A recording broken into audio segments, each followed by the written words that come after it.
If Sean's distracted, it's because the Steelers-Bengals game is on right behind them. Well, maybe he will access it via his phone while the class is going on, Abigail. Maybe. Thanks, Tim. Got your back, buddy. All righty.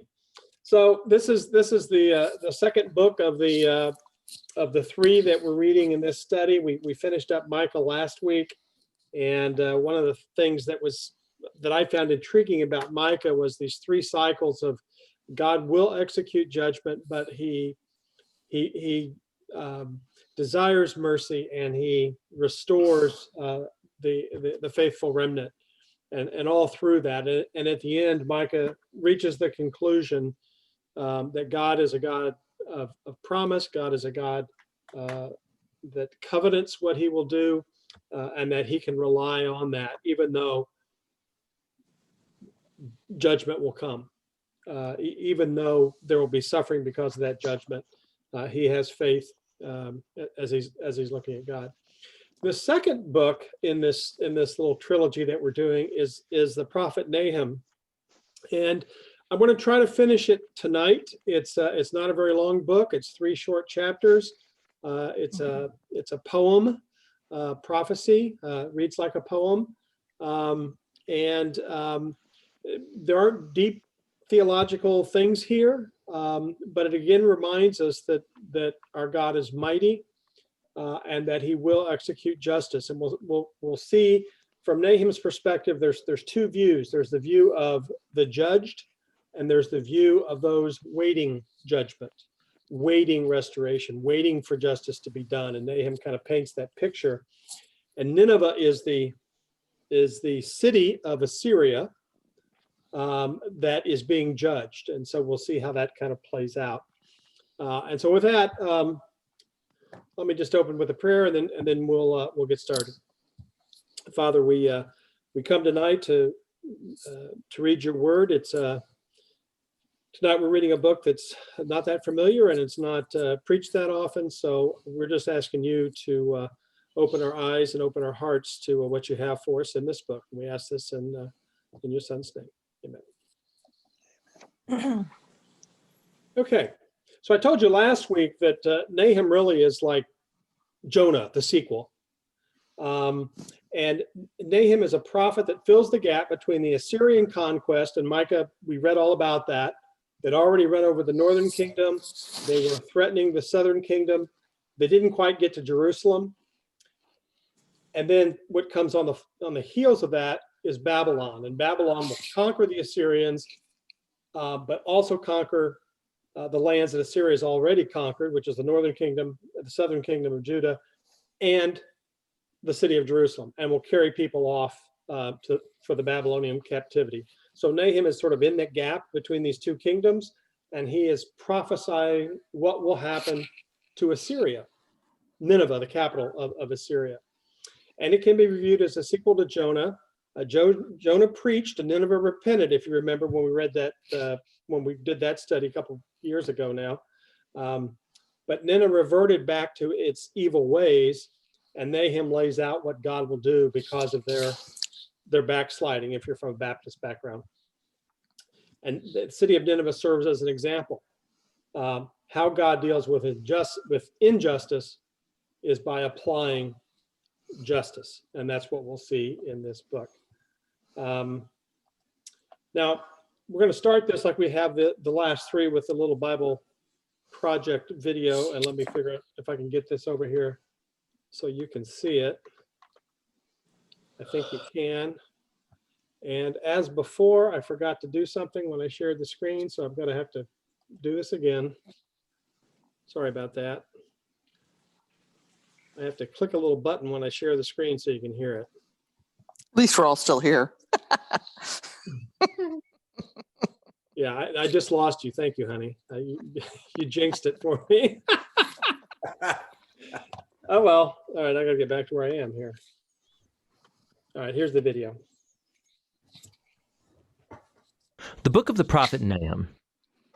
This short prophetic book is a collection of poems announcing the downfall of one of Israel's worst oppressors, the ancient empire of Assyria, and its capital city, Nineveh. The Assyrians arose as one of the world's first great empires, and their expansion into Israel resulted in the total destruction and exile of the northern kingdom and its tribes. The Assyrian armies were violent and destructive on a scale that the world had never seen before, and so Israel and its neighbors were awaiting the downfall of Assyria, which eventually came in the year 612 BC. The Babylonians rose up and began a rebellion that overtook Nineveh and brought down the Assyrian Empire. And so chapter 2 depicts the fall of Nineveh in vivid poetry, and chapter 3 then explores the downfall of the empire as a whole. But this book isn't just an angry tirade against Israel's enemies. The introductory chapter shows us that there is way, way more going on here. The book opens with an incomplete alphabet poem that begins by describing a powerful appearance of God's glory. It's very similar to how the previous book, Micah, began and how the next book, Habakkuk, is going to conclude. And it's God, the all-powerful creator, coming to confront the nations and bring his justice on their evil. And the poem opens by quoting from the famous line of God's self-description after the golden calf incident in the book of Exodus chapter 34. The Lord is slow to anger. He's great in power. He won't leave evil unpunished. And so the rest of the poem goes back and forth, contrasting the fate of the arrogant, violent nations with the fate of God's faithful remnant. When God brings down all the arrogant empires, he will provide refuge for those who humble themselves before him. Now, here's what's really interesting, is that you thought this book was only about Assyria, but Nahum actually nowhere mentions Nineveh or Assyria in chapter 1. And when he describes the downfall of the bad guys, he uses Isaiah's language about the fall of Babylon, which happened much later in history. And not only that, Nahum also describes the downfall of the bad guys as good news for the remnant of God's people. It's a direct allusion to Isaiah's good news about the downfall of Babylon. And so all these little details from chapter 1, they come together to make a key point. For Nahum, the fall of Nineveh is being presented as an example, as an image of how God is at work in history in every age, how he won't allow the arrogant or violent empires of our world to endure forever. And so the message of Nahum is actually very similar to that of Daniel. Assyria stands in a long line of violent empires throughout history, and Nineveh's fate is a memorial to God's commitment to bring down the violent and the arrogant in every age. With this perspective from the opening chapter, the book then returns to its focus on Assyria. And so chapter 2 describes the Battle of Nineveh and the overthrow of the city in progressive stages. So first we see the front line of Babylonian soldiers, and then we read about the charge of the chariots, and then the chaos on the city walls as the city is breached, then the slaughter of Nineveh's people, then the plundering of the city. Chapter 3 goes on to describe the results of the city's downfall for the empire as a whole. So Nahum begins by announcing a woe upon the city whose kings built it with the blood of the innocent. It's an image of how injustice was built into the very system that made Assyria so successful. But their violence has sown the seeds of their own destruction, and so Assyria will fall before Babylon. The book concludes with a taunt against the fallen king of Assyria. He's stricken with a fatal wound, and from among all the nations that he once oppressed, no one comes to help him. Rather, they sing and celebrate his destruction. And that's how the book ends. Now, this is a gloomy book, but it's important to see how Nahum's message addresses the tragic and perpetual cycles of human violence and oppression in every age. Human history is filled with tribes and nations elevating themselves and using violence to take what they want, resulting in the death of the innocent. And the book of Nahum uses Assyria and Babylon as examples to tell us that God is grieved and that he cares about the death of the innocent, and that his goodness and his justice compel him to orchestrate the downfall of oppressive nations. And God's judgment on evil is good news, unless, of course, you happen to be Assyria. Which brings us all the way back to the conclusion of that opening poem in chapter 1, which tells us that the Lord is good and a refuge in the day of distress. He cares for those who take refuge in him. And so the little book of Nahum invites every reader to humble themselves before God's justice and to trust that in his time he will bring down the oppressors of every time and place. And that's what the book of Nahum is all about. Those are so cool. Yeah, I was just Yeah, saying. we don't that. even need to read it now, right? Right. Until we watched that again, I was trying to take some, I just couldn't keep up. I'll send you the YouTube link. All link. right. Yeah, Okay. it is interesting that you know, he writes for a period of time and he writes for a people, but we see evil in the world. We see evil in nations. We see the injustice being done around the world, maybe even in our own world, in our own country.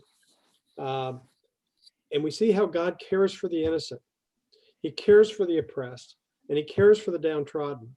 And if we're not on that side, we're on the wrong side. I just, this little book kind of struck me, and we're going to do a quick read through it because there's a lot of history here we don't know, but I'm going to try to pull out a couple of things out of it. Real simple outline: why, who, and what. The why is God. He's a mighty God, and that's where our hope is. And the who, he talks about Nineveh, who relied on their might and their wealth and their dominance and their cruelty and their violence and their military might and all of those things. That's what it put its hope in. That's what it put its trust in. But none of that has any value when God says, "I am against you." And those have to be sobering words if we ever hear them. And then the what of the book is injustice and arrogance is replaced with justice and humility. So that's sort of the outline of the book.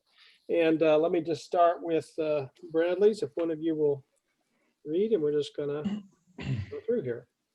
Oh, no, you're not gonna read yet. I'm gonna read this one. So I told you this was the sequel to Jonah. And one of the things that came up when we studied Jonah was that Jonah didn't want to go to Nineveh, the same city, this capital of Assyria. He didn't want to go.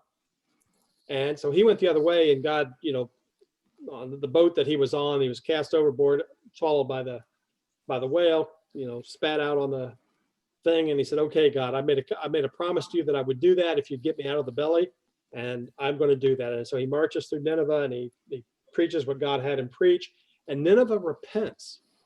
And at the end of it, he sits outside the gates of Nineveh, and he's waiting for Nineveh to fall so that God will destroy them. And so this is the verse that picks that up. Jonah, however, was greatly displeased, and he became angry. "I knew that you were a gracious and compassionate God, slow to anger, abounding in loving devotion, one who relents from sending disaster." He's explained to God why he didn't want to go. Because you're going to repent and you're not going to destroy them like they should be, because they are evil. And God's response to that, if you go through that whole chapter 4, is, "But the Lord said, so should I not care about the great city of Nineveh, which has more than 120,000 people who can't tell the right hand from the left, and many cattle as well?" And that 120,000 is children. They're so young. There's 100. So it is a big city. And so doesn't God care for even those that are against him? Yeah, he does. And he sends Jonah to try to get them to repent, to try to get them to do their ways, to mend their ways. And they do for a time, but now that time has passed, and they have backslid. And then Bradley's will start in.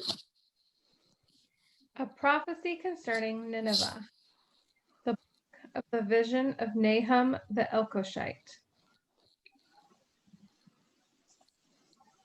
So when Jonah preached, Nineveh did what? Repented. Yeah. Now Nahum is sent to tell what God will do as Nineveh has returned to evil. And Nineveh is the example for us all. And then Cindy, if you do this one. I want the one that they had. Okay. The Lord is a jealous and avenging God. The Lord takes vengeance and is filled with wrath. The Lord takes vengeance on his foes and vents his wrath against his enemies.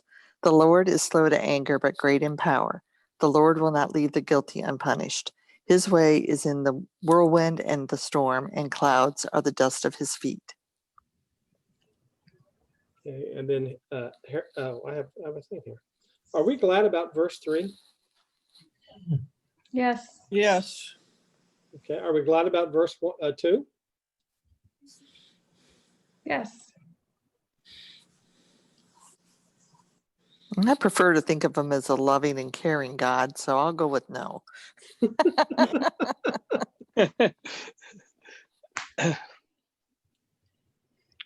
Well, there are times when people need punished, and God says, vengeance is mine. So I'm glad that he takes care of it. I hear you. I'm just saying. Yeah, part of the promise of of heaven is that every wrong will be righted. Right? Every bad thing will be restored. It'll be done away with. And part of that comes from a God who avenges when his people are harmed. He won't let that pass. He will bring justice. So yeah, I'm with you, Cindy. I love the slow to anger part. To me, but if I had an enemy, I wouldn't want him to be slow to anger then.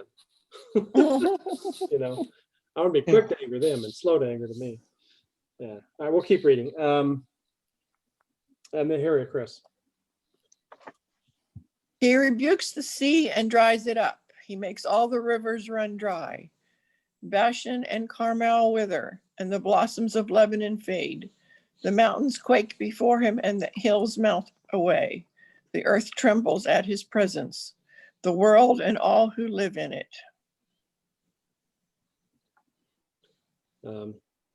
As that song, Our God is a Mighty God.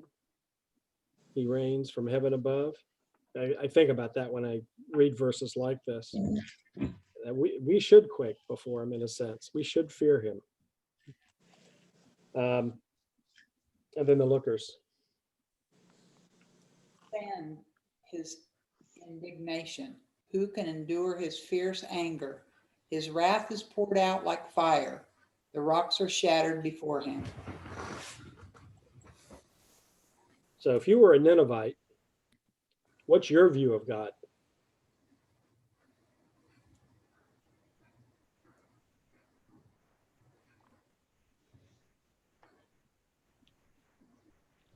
I guess it would depend on how you were taught, because if you were part of the older group that repented, you should know better. And if you're a part of the uneducated group, you might not know, and you're about to face the wrath by following the traditions of your people have allowed. Mm-hmm.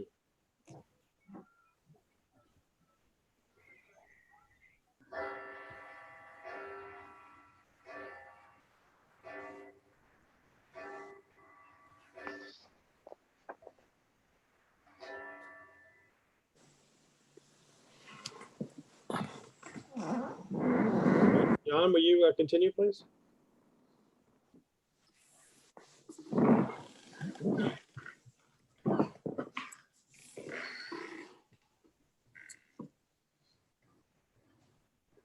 John there? That me? Yeah. All right. I heard a lot of noise. I thought God was getting after me here. So the Lord is good, a refuge in times of trouble. He cares for those who trust in him. But with an overwhelming flood, he will make an end of Nineveh. He will pursue his foes into the realm of darkness.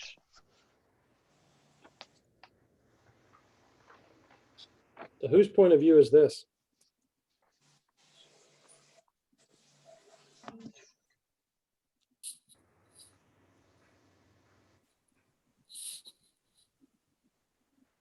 Nahum's? Yeah, it's the prophet, or you even go larger. It's the nation. Those the remnant, those that still fear God. Same God, same action, same reason, same involvement. And if you're on one side of a judgment, you have a view of God as the avenger, as the warrior, as the destroyer. But if you're on the other side, you're saying, here's a God that's a refuge. Here's a God that fights for me. Here's a God who cares for me. Here's a God who takes care of my enemies, who protects me. So, I mean, he pulls this contrast out, whether you're subject to judgment or subject to grace. God will render judgment. He will be just. Okay, we're back to Sean and Abigail. Whatever they plot against the Lord, he will bring to an end. Trouble will not come a second time. They will be entangled among thorns and drunk from their wine. They will be consumed like dry stubble. From you, Nineveh, has one come forth who plots evil against the Lord and devises wicked plans. We're back to the perspective of Nineveh. This is, you're the you know, they plot, they entangle themselves, they make these wicked plans. God will come against them. It's interesting. He says trouble will not come a second time. In other words, he will get it right the first time. Good point. Good point. When God moves, it'll be dealt with. Yeah, good point. For such a good answer, Cindy, you get to read again. This is what the Lord says. Although they have allies and are numerous, they will be destroyed and pass away. Although I have afflicted you, Judah, I will afflict you no more. Now I will break their yoke from your neck and tear your shackles away. Again, we have this perspective shift, right? So who is this little paragraph directed towards?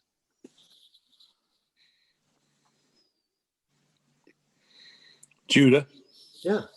You're suffering right now, but I will take care of your enemies. I will break that yoke from your neck. So from what you've read so far, is this a prophecy of destruction or of resurrection, of restoration?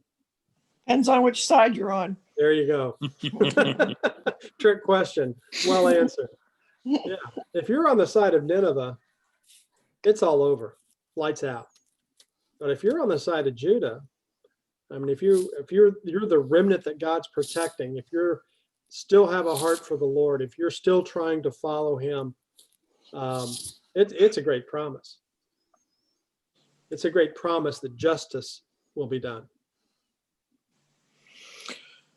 But do we see the contrast between this and the promise that Jesus gives us for a new life in a different world? This all seems to be anchored in our earthly presence versus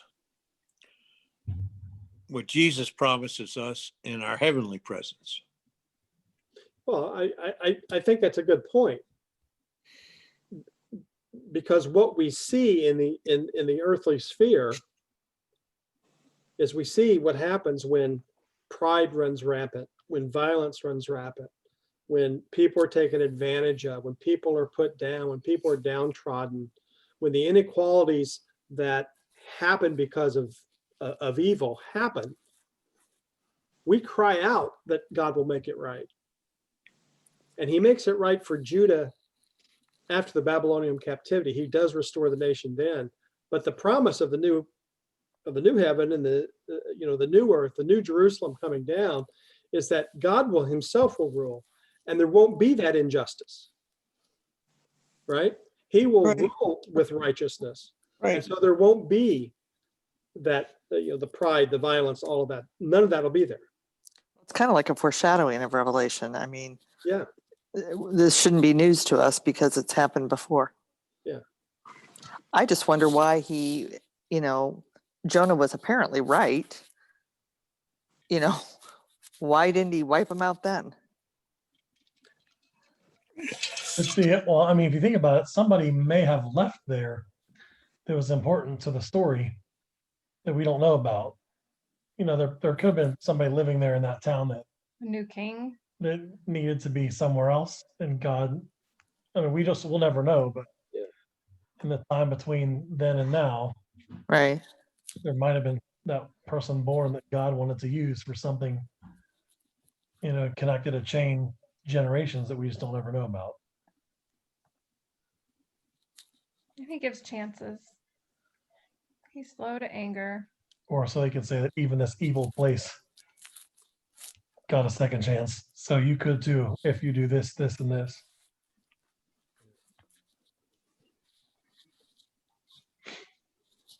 Okay, Harry and Chris, if you'll continue, please. The Lord has given a command concerning you, Nineveh. You will have no descendants to bear your name. I will destroy the images and the idols that are in the temple of your gods. I will prepare your grave, for you are vile. How important are descendants for this, this culture? They're everything. I mean, that's, it's their sons, to carry on the lineage. A lot more important than the daughters were, but, it was, and we still see a lot of cultures in the world that this is important to in today's day and age. Yeah. Think about the promise to Abraham. The land, which was one of the promises, Abraham doesn't have it, but his descendants get it. It's his legacy through his descendants. And, the promise of ultimate restoration with God himself, that doesn't happen in Abraham's time. That hasn't happened yet. I mean, Christ has set the stage, but that ultimately will happen, at the end of time. But it's that legacy that you leave. It's that promise of your future generations. And Nineveh, you're cut off. It ends with you. So that is a pretty severe judgment, I think. And we'll continue. This is Lookers. Look, there on the mountains, the feet of one who brings good news, proclaims peace. Celebrate your festivals, Judah, and fulfill your vows. No more will the wicked invade you. They will be completely something or other. Destroyed. Yeah. So again, we switch. Nineveh, you're going to be cut off. Nineveh, the things that you hold dear, your traditions and your culture, that's going to be cut off. But Judah, look, there's the feet of one who brings good news. There's this judgment and promise back and forth. And once again, contrast this to the New Testament and the image that's brought before us there, where it's not a blood relationship, but a spiritual relationship of who our descendants are and the faith that we pass on. Yeah, and the fact that we're adopted into that family, we become the descendants of God himself. I mean, we become his children. To live out that legacy of righteousness. So it's a hopeful message for those that look to God for salvation. But what's their current state? Despair. Yeah, they're overrun. They're overrun, and who has overrun them is evil.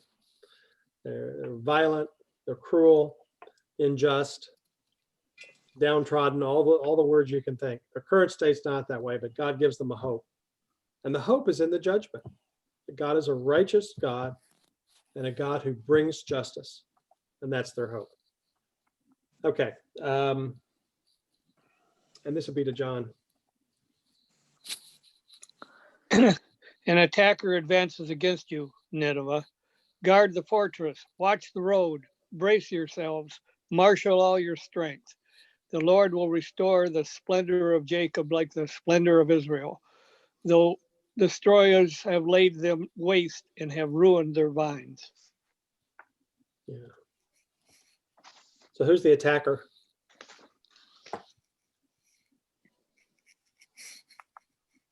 Judah. God is attacking them. Well, God definitely is involved, but he's not doing it himself. He's using someone else. No, Babylon. Yeah, Babylon. I'm going to use Babylon, and I will destroy you, and I will restore Judah because of that. Now, he doesn't do it as soon as Babylon conquers Nineveh. He doesn't do it until Babylon's conquered.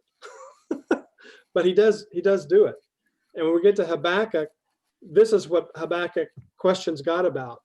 Why are you using another evil empire to do your justice? Why don't you do your justice yourself? Why do you have this evil intermediary do it? And Habakkuk has to wrestle with that. So we'll get to that in the following weeks. Let's see, I'm back to the Bradleys. The shields of the soldiers are red. The warriors are clad in scarlet. The metal on the chariot flashes on the day they are made ready. The spears of juniper are brandished. The chariots storm through the streets, rushing back and forth through the squares. They look like flaming torches. They dart about like lightning. So this is the attacker on the city. And then Cindy. Nineveh summons her picked troops, yet they stumble on their way. They dash to the city wall. The protective shield is put in place. The river gates are thrown open and the palace collapses. So think about a city. It's got guard troops, hand-picked, well-seasoned, fearless warriors, and the attackers coming. Babylon's coming. The previous verses about the red scarlet darting in the streets, and so they get ready for defense. And what happens?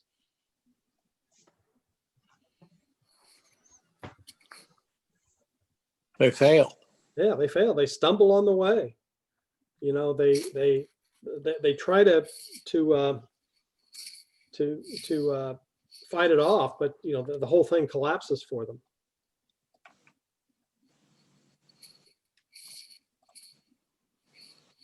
All right, so I want to read the next couple of verses. Look about how the poem talks about what Nineveh holds important, what it places its trust in, how God destroys that one at a time. Let's see, I think I'm back to Harry, Chris. It is decreed that Nineveh be exiled and carried away. Her female slaves moan like doves and beat on their breasts. Nineveh is like a pool whose water is draining away. Stop, stop, they cry, but no one turns back. Yeah, so what has she lost here? She being Nineveh.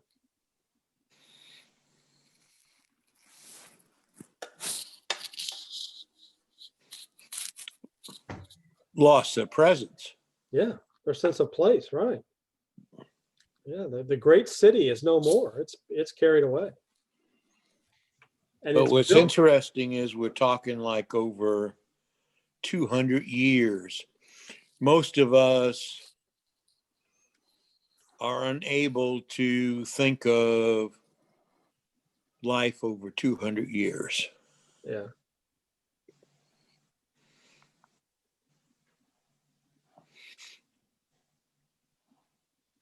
Well, days like 1,000 years, right, to God?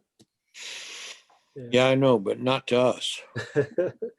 Yeah. Not only is the city itself exiled and carried away, but it's built upon. The reason it has that strength is because it's conquered people. It's slave population, that it's their labor force. It fuels the engine of their prosperity. And now that's carried away as well. Next one, this is the lookers.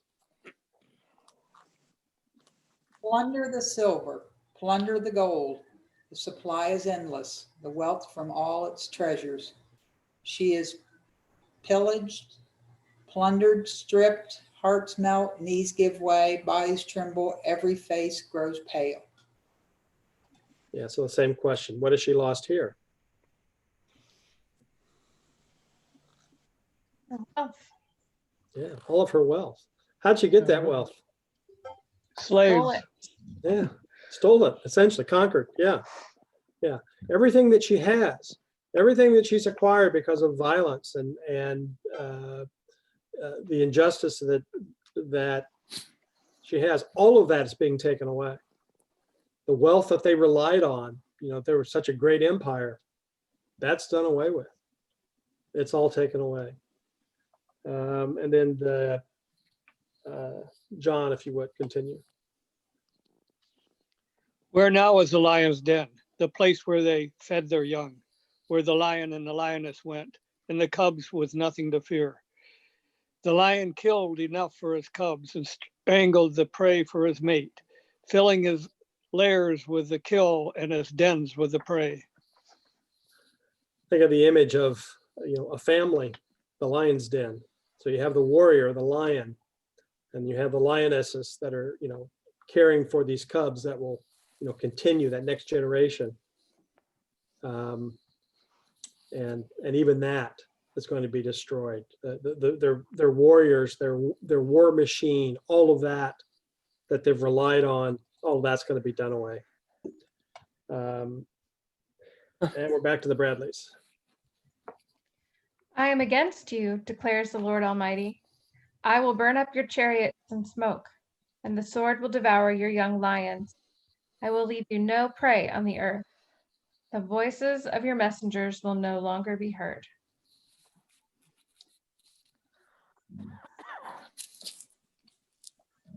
Don't want to ever hear those words.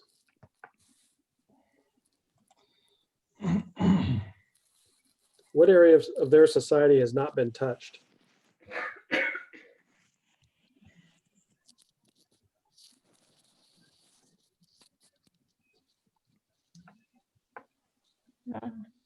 Yeah, it's complete. So what do we, or, nations today, what do they put their faith in?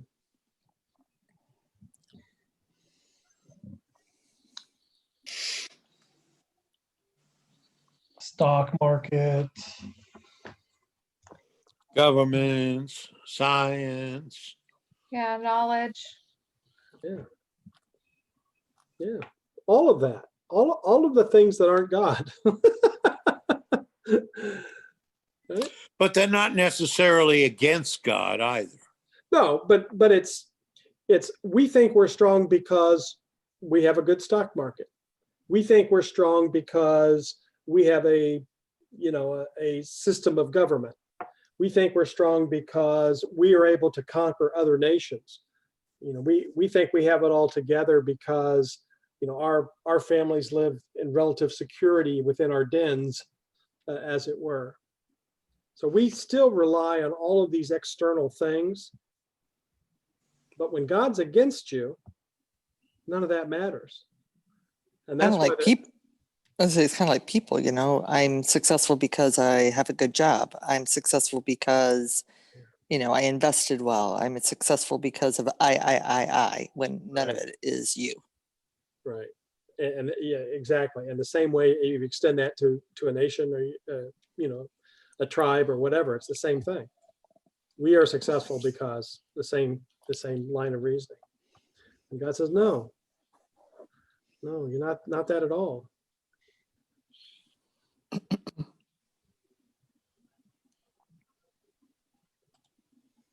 Cindy, I think I'm back to you, aren't I? Mm-hmm. Woe to the city of blood, full of lies, full of plunder, never without victims. The crack of whips, the clatter of wheels, galloping horses and jolting chariots, charging cavalry, flashing swords and glittering spears, many casualties, piles of dead bodies without number, people stumbling over the corpses. Woe to the city of blood. And that first verse, a real clear description of this kingdom represented by the city of Nineveh. All those explanation points. Yeah.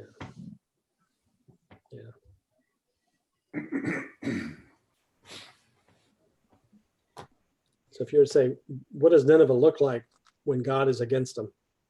When he turns against them and starts to execute judgment? Pretty weak. They don't have anything to defend themselves. Yeah, totally destroyed. Okay, Harry or Chris? All because of this wanton lust of a prostitute, alluring the mistress of sorceries, who enslaved nations by her prostitution and peoples by her witchcraft. I am against you, declares the Lord Almighty.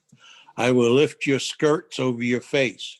I will show the nation your nakedness, and the kingdoms your shame.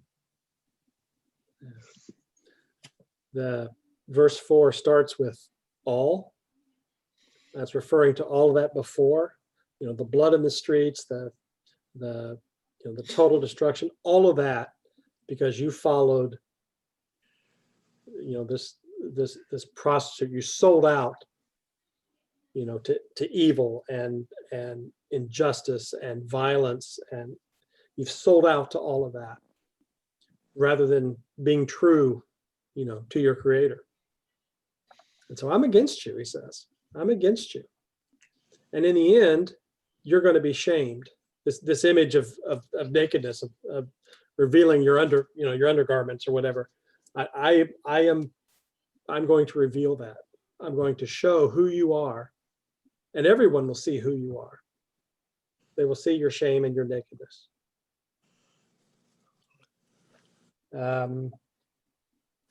I think I'm to the lookers again.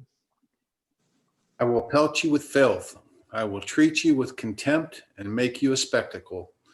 All who see you will flee from you and say, Nineveh is in ruins. Who will mourn for her? Where can I find anyone to comfort you? What did Nineveh have that she has no more? Her pride and her arrogance. Yeah. Yeah. Yeah, she is brought down.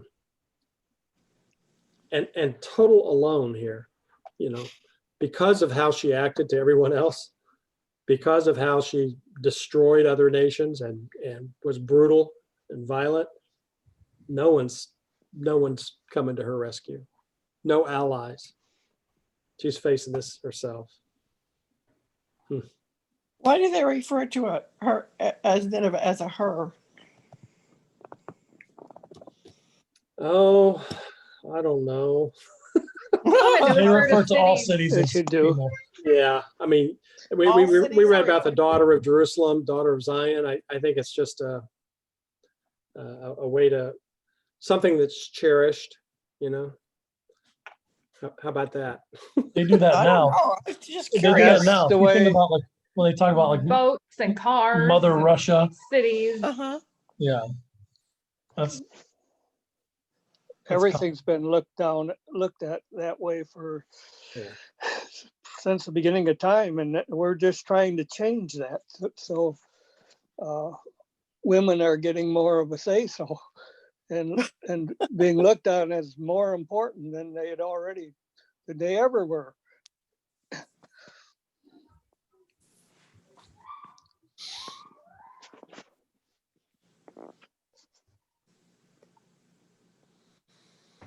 Because we know the evil that lurks within them. No. No. All right. John, I think I'm to you again, aren't I? Is that me again? Are you better than Thebes, situated on the Nile with water around her? The river was her defense, the waters her wall.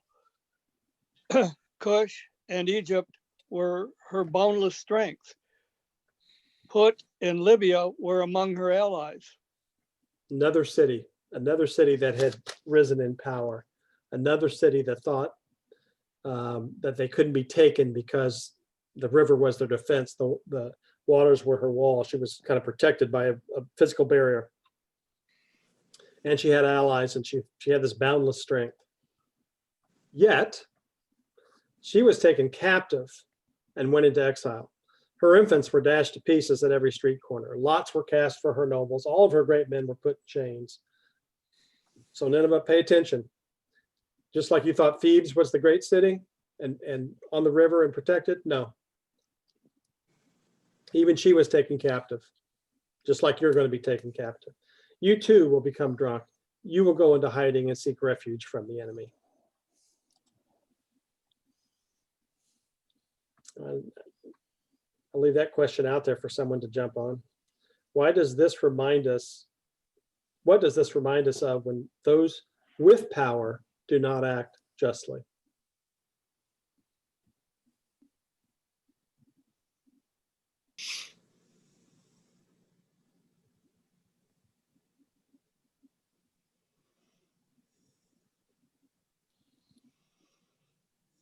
Repeat the question. What does this remind us of when those with power do not act justly? You hope others rise up and remove them. Yeah, their days are numbered. Yeah, they will be removed.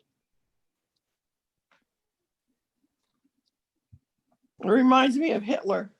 Yeah, great example there. Yeah.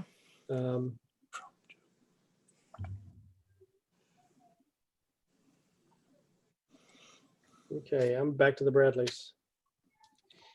All your fortresses are like fig trees with their first ripe fruit. When they are shaken, the figs fall into the mouth of the eater. Look at your troops, they are all weaklings. The gates of your land are wide open to your enemies. Fire has consumed the bars of your gates.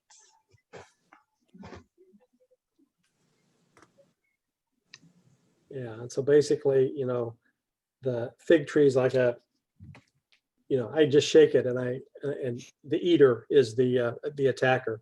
He's just going to chew you up. You think you have fortresses, but it's just like a fig tree. They're going to shake you a little bit, and it'll fall right in their mouth. Your troops, the war machine you're so proud of, nah, they're weaklings. The strength of your city, nah, wide open to your enemies. Even the stone walls, fire is going to consume those. You're done.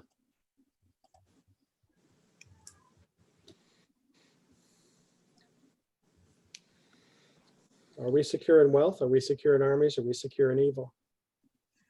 No. No, none of that brings security. The Lord is my refuge.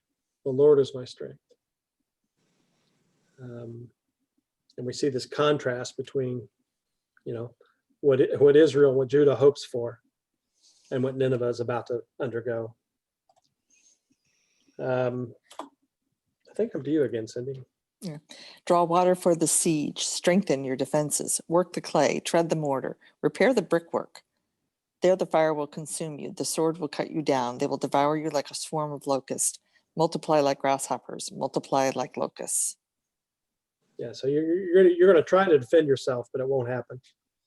The sword's gonna cut you down, and these are just like insects that'll just multiply and multiply and multiply, and they will overrun you. And then Harry or Chris. You have increased the number of your merchants till they are more numerous than the stars in the sky. But like locusts, they strip the land and then fly away. Your guards are like locusts, your officials like swarms of locusts that settle in the walls on a cold day. But when the sun appears, they fly away and no one knows where. So all the strength that they have in monetary things, all that'll fly away. All the political systems they have that they rely on, all of that will fly away. And then the lookers. King of Assyria, your shepherds slumber, your nobles lie down to rest. Your people are scattered on the mountains with no one to gather them. Nothing can heal you. Your wound is fatal. All who hear the news about you clap their hands at your fall. For who has not felt your endless cruelty? Yeah. Remember the images that Micah had about what God will do when he rises up and reclaims Judah? What were the two images that he used?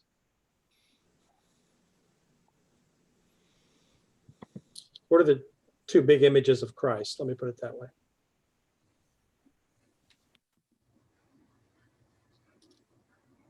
I am the good shepherd. Yeah. I come to gather my flock. I come to bring them back, to restore them, to bring them into the fold, to bring them into a place of safety. But King of Syria, your shepherds slumber. You don't have the shepherd that Judah has. And the other image was Lord of Lords, King of Kings, right? He comes and rules in in righteousness as a king. But your nobles, they're going to take a nap.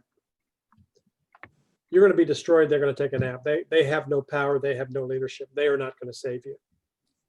No one is going to gather you, and no one is going to lead you. Do you think that they believed Nahum when he told them all this? No, I don't think they did. I don't think any of us believe destruction will come until destruction comes. Mm-hmm. Mm-hmm. He was Um, pretty brave to tell them all this. Yeah. Yeah. Yeah. Your wound is fatal. So these are the kind of the thoughts I had on this, and this, you know, again, as I said, it just reminds me when God says, "Put your trust in me," you know, lean not on your own understanding. That I am your refuge and your strength. My way, you know, follow my word, light your path.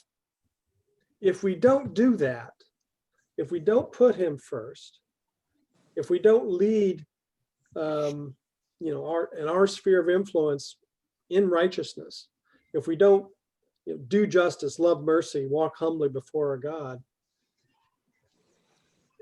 God will be just.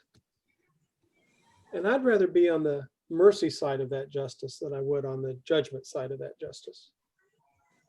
But God will be just, and he will render justice. And he tells us how to do it.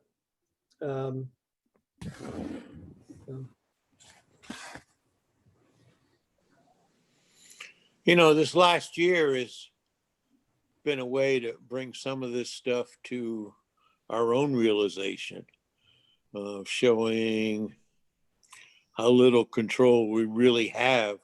Yeah. And how things have been put in perspective for a lot of us, on a lot of the things that we clung on to and then we thought were our safety nets. Yeah.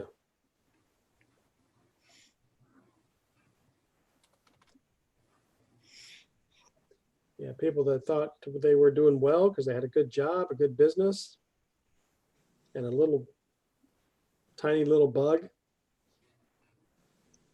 takes that away.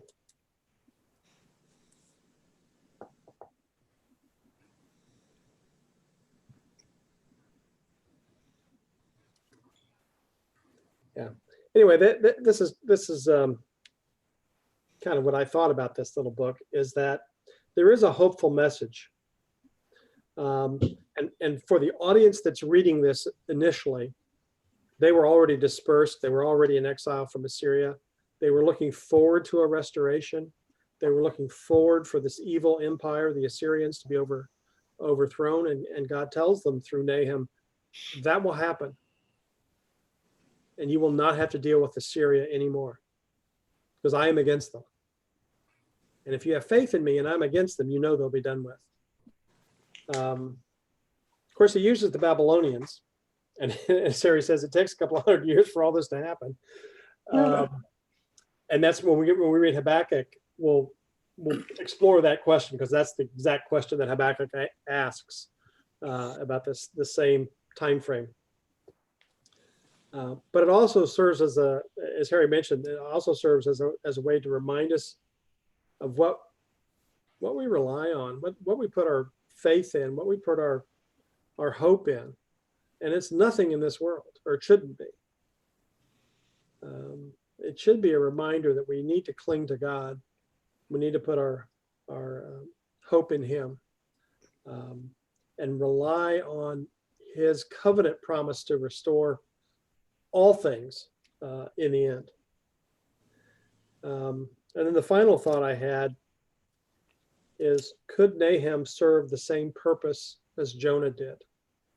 Could it be really a call to repentance in our lives? Could it be we need to take a step back and say, God, I haven't been relying on you. I've been relying on, these other things that can easily be done away with.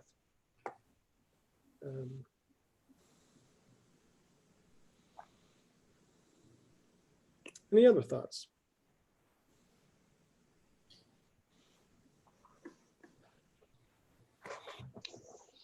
I don't know how important this is, but I was thinking why the Assyrians ended up getting destroyed by the Babylonians, who then got destroyed themselves. I think it's probably because God wanted to weaken one side, so when that was over, even the Babylonians became a lot weaker because the Assyrians were pretty good fighters. Yeah. And they probably destroyed a lot of the things that the Babylonians relied on. Mhm. And then they were easy to be destroyed themselves. Yeah.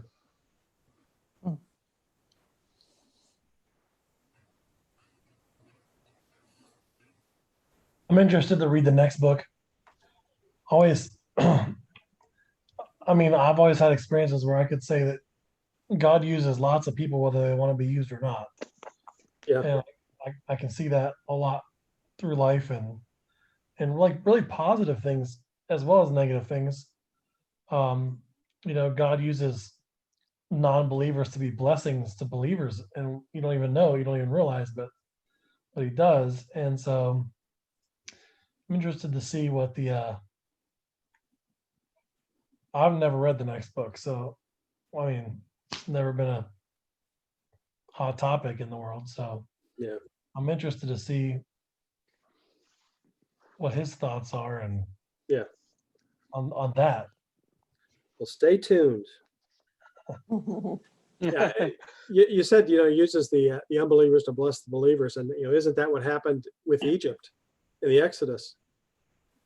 Go, the 10th plague happens. Go tell your neighbor that you will leave, but ask them for something. And they just gave them gold and silver. Get out of our country. Take whatever you want, but get out of here. And they left Egypt as a incredibly rich nation. And God orchestrated all of that to bless them, to both bring judgment on Egypt and also to bless the new nation.